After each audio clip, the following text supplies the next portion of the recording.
again, welcome to another episode of Azania In Therapy. I'm your host, Tlaka, and today it's a special edition. I'm sitting with a co-author. She's a daughter, a sister, wife, and mother of two.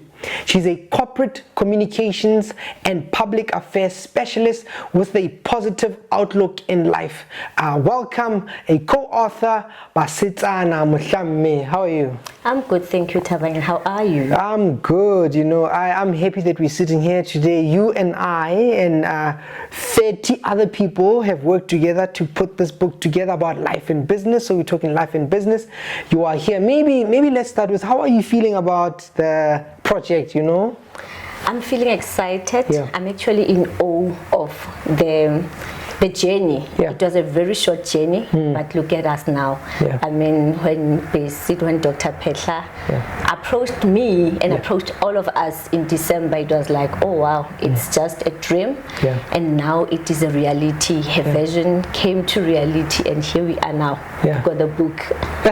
You know, this everything is created twice, you know, first in the spiritual, in the physical, and you know, that's what you're talking about. You know, there was this vision, now it has come to fruition. We have this book, and we wouldn't have met if this book wasn't penned down, right?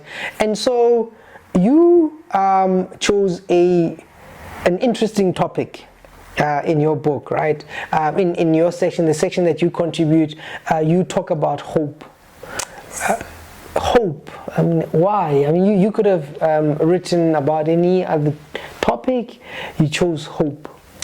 Yes, I chose hope because I believe, I can see that in the world that we're living in, we're living in a very hopeless world. Yeah.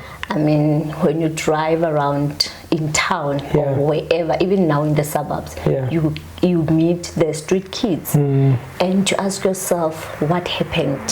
Where did it all start? And I also, people that are in mental institutions, you ask yourself, how did it happen? And this is Thabang, who is well out there, outspoken, living the life, the best life that one thinking, no, that one is blessed. But eventually the person is in a mental institute, the person is now out there not taking care of themselves. Where did we all go wrong? That's why the hope topic began. It is very close to my heart because I believe that it takes the community to raise a child, to raise a family, to raise and everybody around us. We need that support system. But if all of us have lost hope, then it's a problem.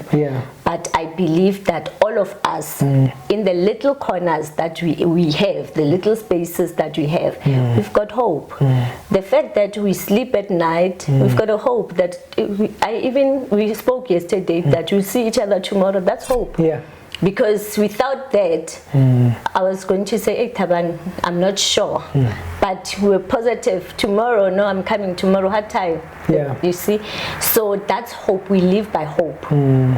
So that's why I chose the topic, and I believe that you and I are the hope that the world needs. So we need to ignite that hope on a daily basis. Yes. I mean, three things stand out from what you're saying, right? And I think that the first for me is you're describing this where we are in life, right? This post-COVID world where a lot of people are feeling very hopeless about life. A lot of people are struggling with mental health issues. We know that, you know, a lot of suicide rates have gone up. People have lost their job. There's like a lot of loss in terms of work, in terms of life. So you point into that. You say this is the kind of situation there is. The other thing that you're saying is, but that kind of world needs people who are hopeful for better, because you know it can't really stay like that. Then the third thing that stands out for me is that you are saying, but it's us, that hope. People, then it's us. It's not something that someone else must participate in, but you know, if you're hopeful, then there are those who must take part in making sure that there is hope. But maybe your own. So you said it's something that's close to your heart. Maybe to share a little bit about maybe what pressed you, with your own story, you got this opportunity to write, you thought, okay, because I've got this thing, your own story about hope? My own story about hope, like I've written in the book, it's I started working at an early age without a degree or a qualification for that matter. But I had hope, and I do not want to say that like many others out there, I didn't have money to go to school. I was just not into, maybe the field that I've chosen at the time was not the correct field, because I was into the accounting field, but it was not the correct field at that time. But as I worked, I realized that no, actually I'm supposed to be in that space. So with the hope, having hope, I started studying. I did my junior degree, and recently I just graduated with the MBL. So that journey, it's hope. But I also, in the book, I've written about that there is no hope without action, no hope without works. So like I said, I'm a believer. I believe in God, and I believe in the Bible. So it also speaks about that there is no hope without action. For you to have hope, for you to want to change the world, you need to act. I mean, Dr. Petla, for that matter, she did her part.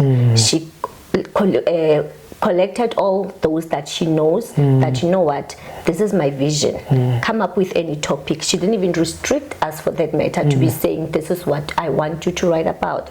She just opened doors and say, this is the vision I have. Let's, with the hope that it will come to fruition, and here we are.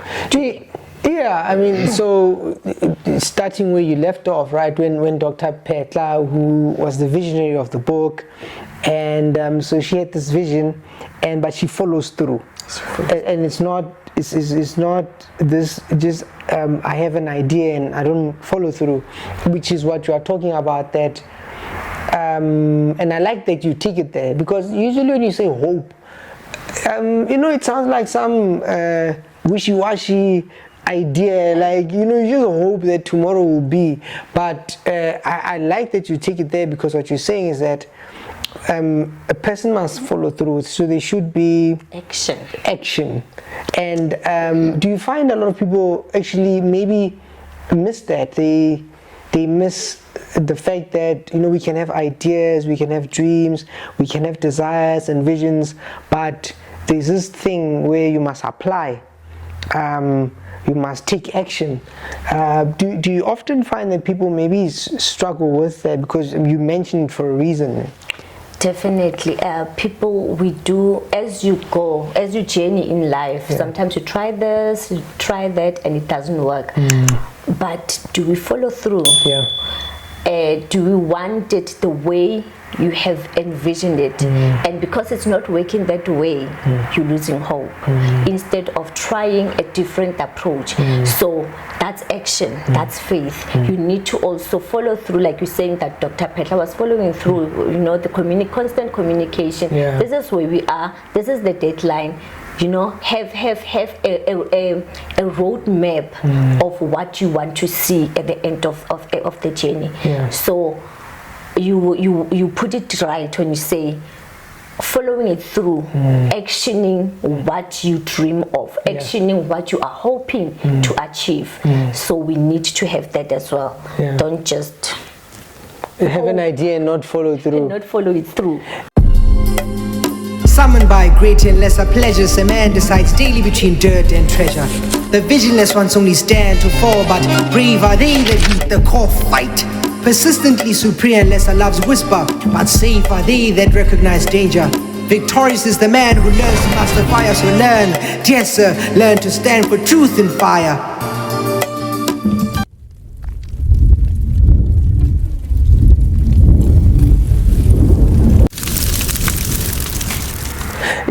So I'm interested in the story behind the story, right? As a writer, so you write about hope, and I'm wondering if it's a concept or a practice that you've always had, or you learned with time that, you know, you can't just think or imagine, but you must follow through? Is it something like with your background? Is it something you were taught, or since you started working when you were young, is it something that you learned with time? Yes, I've learned that through time. I've learned that through interactions with other people as well. But my personal story is that not having a qualification and wanting to be there, I had to push through. I had to study. I mean, I've written also in the book that I had sleepless nights. I had to cut other things. I had to redirect my life to reach the destiny that I wanted, to reach the MBL that I always hoped to have. So I had to go education. I had to take step by step. I had to study. I had to wake up in the middle of the night and prepare to study. I had to sacrifice my family and, you know, be on the books and, you know, sacrifice seeing family, seeing friends, sacrifice other things to see this come to fruition. So it takes a little bit of sacrifice. To some it might not be a little bit. They feel, you know, it took a lot from me.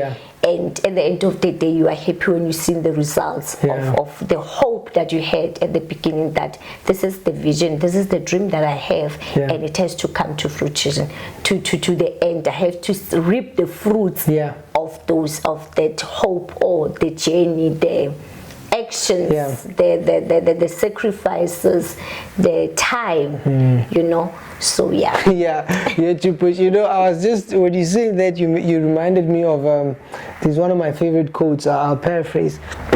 So it's by Ernest Hemingway. It says something like, the world breaks everyone, but some are made beautiful at the broken parts. Right? And so when you think about hope, the reason I was thinking about that is that, because sometimes it might seem like a neat thing, but for me, sometimes hope is like there's a grind. You have to be tenacious. You have to be determined. You have to push. You have to, because you are talking about, you know, you having to study, having to sacrifice. And I was just wondering if, when you started working, at some point you were frustrated with like your own context, your own situation, and I don't know how it was for you, like maybe at work where people talk about, you know, like some people, oh, they got in, maybe they didn't study, then you feel like, hey, I have to push myself. I'm wondering what pushed you, you know? What was the thing that was, you know, rubbing you the wrong way, that made you say, I'm gonna do this? Stagnation in terms of career. In terms of career, you don't wanna, and I mean, it's a reality. You do not have a qualification, but you're hoping that, you know what, I have the experience and I can get this position, but forgetting that there are other things that are needed for you to get to that position. So that pushed me as well, that you know what, I need to push myself. I need to study harder, study further. I need to empower myself as well. So those are the things that pushed me to see that, you know what, yes, there is hope. Yes, this is not where I want to be.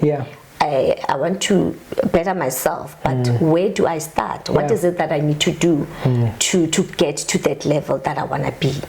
Yes. And I mean, it might sound like a silly question, but why didn't you give up? Why didn't you at some point tap out and just say, this is a bit of an ask, you know? And believe you me, there were times like that. You know? I mean, so why didn't you just quit? There would be times where you feel like, you know what, I'm not studying anymore. Like, everybody's now asking me, when are you doing your PhD? I'm like, I'm not going like, there. I just finished, give me a break. I am not going there. There are times where you feel that you just cannot take it anymore. But you need to remind yourself, why did you start it? You need to also surround yourself with the positive minded people, people who definitely push you up, people who definitely make you feel uncomfortable in your comfort zone.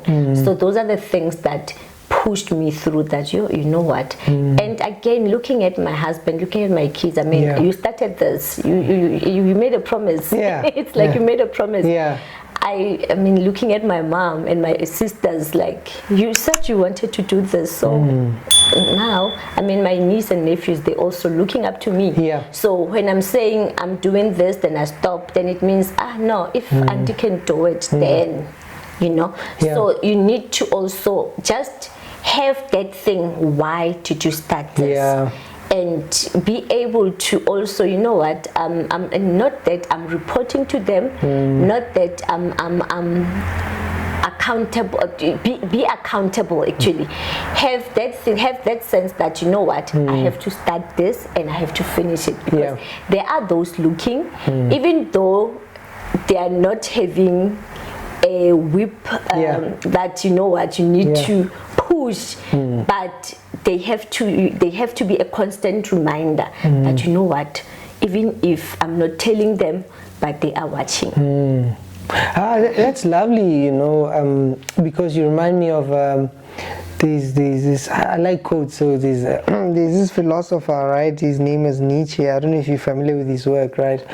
And he said something like, those who know, if you know why, you can bear anyhow. So, right, meaning that if you know why you are doing something, you can stomach the struggle, which is what you are talking about, because you are saying if you started something and you are, you know, sort of pointing towards having the end in mind. Then you are saying another thing, which is, it's also in your introduction, you know, sister, daughter, sister, wife, mother.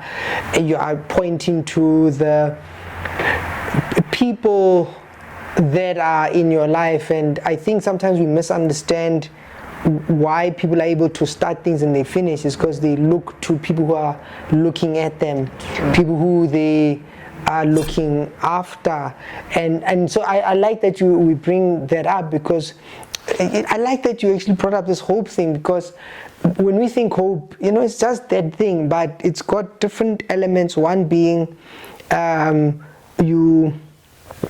you have to know where you are going. You have to be able to stick there. But other people are watching. Did you feel some sort of responsibility? Like you have to be some example for them. You know, you're one of those in the family. They wait for you before they do things. They don't make decisions until you arrive. Are you like one of those people? Not necessarily, but you know, you've got nieces and nephews that definitely are looking up to you, you know, even when they do things, when you ask them, you know, they feel uncomfortable. Then you know that actually I've got a responsibility here. You know, my actions, these people are going to look at them and say, or they're going to say yes, you know. So yes, to a certain point, I feel I have an accountability. To a certain point, I feel that, you know, when you have that space, that conscious mind that, you know, I'm accountable to these people, even if they are not pushing me and saying, but you know, you as a person, when as an individual, you don't want to disappoint them. You know, you've got these people that you don't want to disappoint. You've got these people that you don't. I remember the other time I wrote to my mom and my sister, my older sister. My older sister is like my mom. I remember I told her that, you know what, I know I've disappointed you with education, but you know what, I am going to make it up to you. So I had that in mind that as well, that you know what, I have to. Which is something that we underestimate, because I know also in terms of actioning one's desires and being able to follow through, is that when you have people who can check up on you, so when you tell your sister, then you can do that. Then in your reflection on hope, right, did you think about, you know, the reasons why people like just quit, why people become so hopeless with life, and you know, just things in general, people sort of lose hope, you know? Sometimes I feel sometimes it's lack of support. Sometimes it's loneliness. Sometimes it's people do not appreciate. You know, you try and try, you do this, you do that, but people are just not appreciating what you're doing, and that, I think, makes one lose hope. And I like the fact that even in the world that we're living in, we are not limited to our families. Even if we can see that in your family you don't get the support, you don't have to lose hope and feel lonely in your little corner. Go out there, make friends, meet acquaintances, and there would be people out there who would be appreciating of the work that you're doing. So constant relationship building and maintaining. So because when you are all alone, you are in the darkest corner of your life, and when you're in that space and no one is reaching out to you, because when you're in that space you can't reach out to people. At that time you need people to reach out to you. I mean, we've got people who are committing suicide, and you're asking yourself, why would that person who had it all together, from the outside it looks like the person is sorted out, but and then you hear the following day that the person committed suicide, and you ask yourself, what was really happening?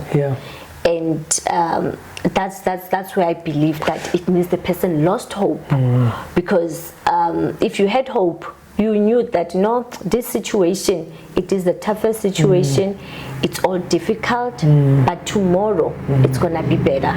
Tomorrow I will wake up to something different to what I'm experiencing at the moment.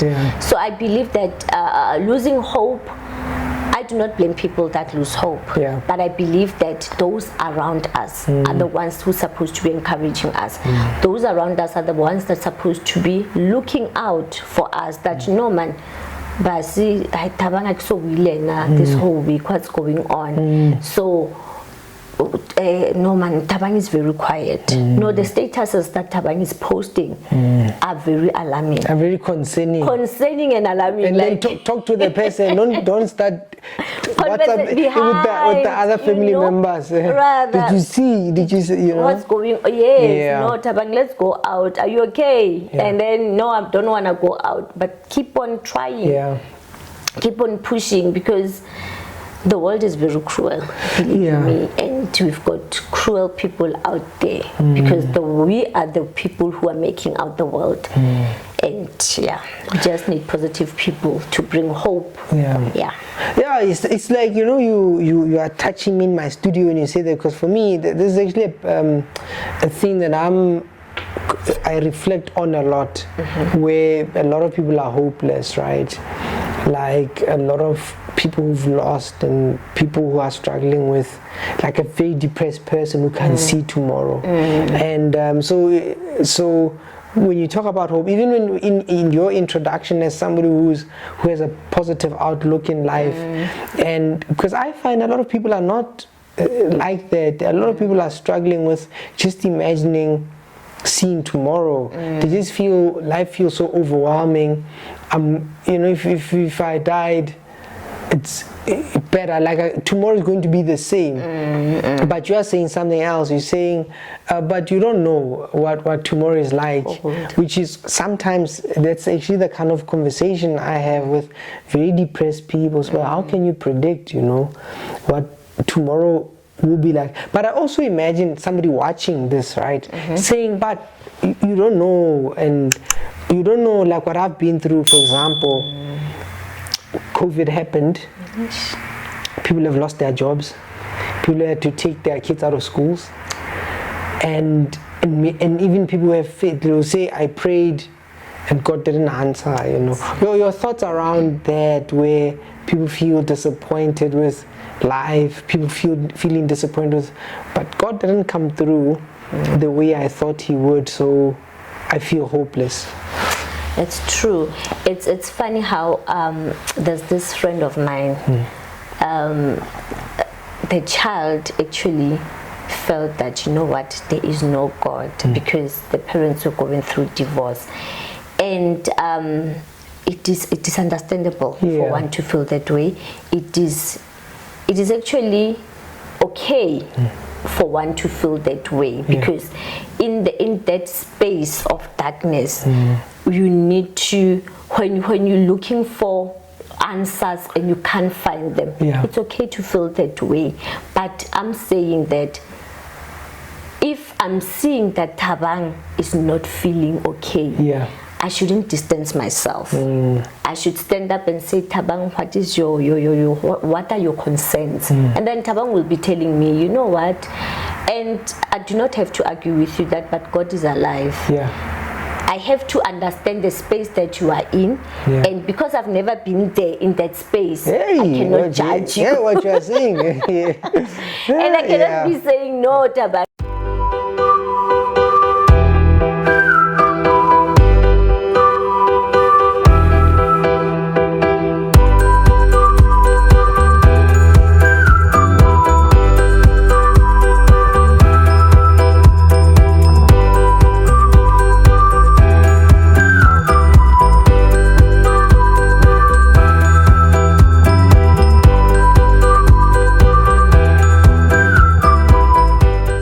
When I was 14, I lost my dad, and at that time I was very confused, and I'm the last one at home, and it was a very, very confusing time in my life. That, you know, okay, it does happen, life happens, and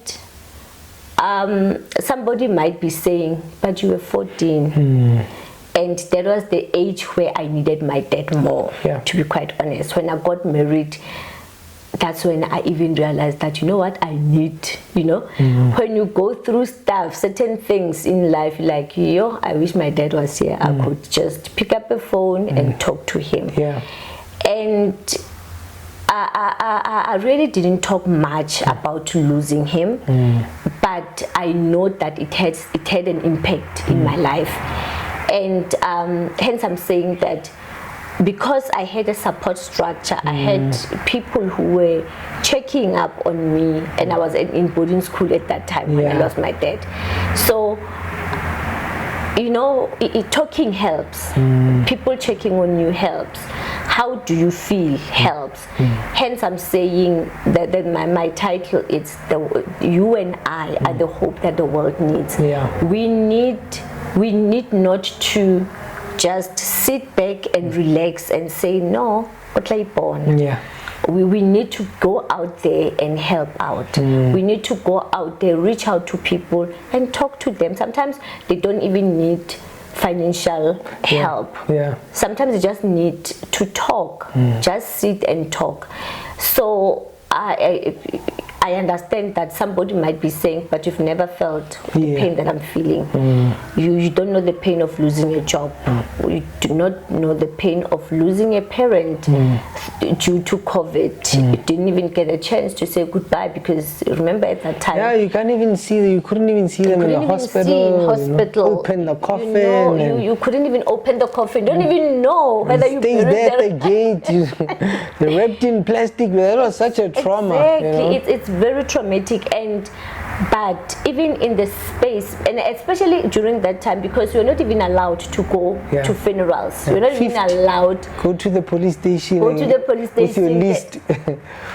So, but there are those that I mean, we are alive here today. We've got a story to tell. That COVID happened.